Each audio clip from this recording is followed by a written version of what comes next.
as you may or may not know, oh gosh, there's so many things. Okay, so one thing I just wanted to say though is I was speaking to my therapist, and I'm all about a reframe, but sometimes it's just these negative fucking thoughts, like these tapes, these, my mother's voice, or the thing I had to keep so that I wouldn't feel alone, aka my father's voice, or whatever, these toxic things. I think I was telling you that, right? Like, the places or the people that were comfort to me, that were unhealthy, but they served me, right?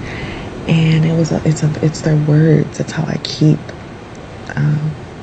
I guess it made me feel less lonely to be able to keep them alive. But I just, like a tree, I looked up at a tree one day because my therapist told me to study the grass. And I looked up at the tree and it was like, trees are so loving to all parts of itself. Even if there's a leaf or a branch that's dying, the tree it doesn't prioritize anything. It pushes life and energy to the point where it will die trying to, nourish that part of itself that's dying. And if someone could come along and lovingly hack that part of the tree, prune the tree, trim the tree would thrive. Avocados, it's actually part of their thing that when they grow, you snip the top and it pushes them to keep going. You snip the top, prune them, and it pushes them to keep going. And I thought about that with me, they're just loving me, so wholly loving all the parts of myself, just pushing love all and through me to every single part of me, because it's true. I was thinking about how I was telling my mom that I learned my lesson when I had to get my teeth removed, the lesson was that, and don't get me wrong, I still have my nights where I'm just like, maybe I don't do my whole teeth brushing routine, or maybe I just swish with peroxide, but I'm getting better. Like, I'm literally brushing my teeth twice a day.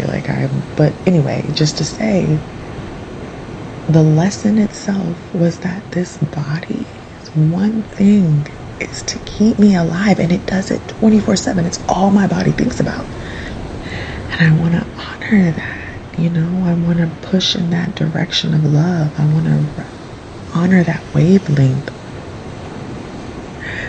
But the one thing that has been coming up with my therapist is like, what's left? What are these things that are holding me back, And, okay, another thing. I was talking to this lady today, and she was like, for me, this was huge. She was like, you need to forgive your family. Because she was like, what man hurt you? I was telling her about me and Damon. She was like, what man hurt you? And I was like, it's my family that fucked me up. And she said, you have to forgive them. And you know why that's so profound to me? Because when I was a child, my mom always used to say, you need to forgive your father. He has a mental health disorder.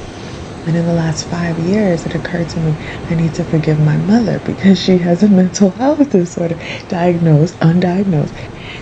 And now, and I would even say this, every single person in my family has, and to turn around, and I worked where I know that there's mental health that's temporary, like poverty can cause mental health, versus like trauma driven, or just sometimes it is temporary, even if it is trauma driven, but sometimes like there's mental health diagnosed or undiagnosed, and I've forgiven my father, and I've forgiven my mother, and not that I'm forgiving my family because they have mental health, but I forgive them for all the things that they have done. For the ways that it has impacted, I let it go. And I was even thinking the other day how I forgive myself. I forgive myself for not becoming a gymnast. I forgive myself for not telling my mom that I really wanted to pursue gymnastics when I was in elementary school. Like, I think about it all the time. But I forgive myself about this life, this person, because whenever we make a decision, we have to mourn. It's natural to mourn the reality of the decision we did not choose.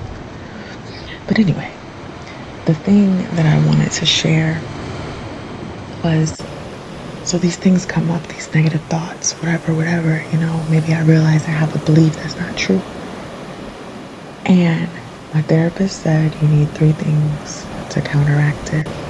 So remember when we were children, and there's a song, it's called I'm a nut, in a hut, I showed my butt at Pizza Hut, so what? And she was saying that we did things to ingrain these things in us, these things that we believe. So it's not just going to be a simple one thing to get it out. It's going to take 3 things. And so I sat there and I said, I am not a nut. I am a sane and deserving person. I am not in a hut. I live in comfortable and extravagant places that I can afford and that bring me peace. I'm comfortable with the envy of others. I would not show my butt at Pizza Hut. I benefit from the mindset that I have. And it is one of conservative values. It is one of high value, moral value. And just saying these things to undo. I just literally sat here and listed the 3 things to like undo that belief. Because sometimes I just like, I'm playing out the role of a nut in a hut who showed their butt at Pizza Hut. So I swear.